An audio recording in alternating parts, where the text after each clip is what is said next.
আজকে আমি তোমাদেরকে দেখাবো চিংড়ি মাছের দারুণ একটা রেসিপি।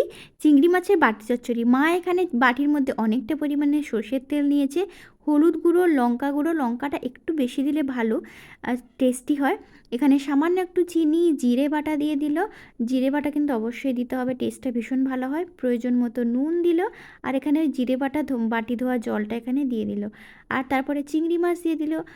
বেশ দু মুঠো মতো চিংড়ি মাছ এখানে দিয়েছে, পরিমাণটা আমি সত্যি বলতে পারবো না। এই সাইজে চিংড়ি মাছগুলো ভালো হয়, তার থেকে বড় ছোট যাই নিতে পারো, কিন্তু খুব বড় চিংড়ি মাছে এটা ভালো নাও লাগতে পারে, কিন্তু ছোট চিংড়িতে খুব ভালো হয়।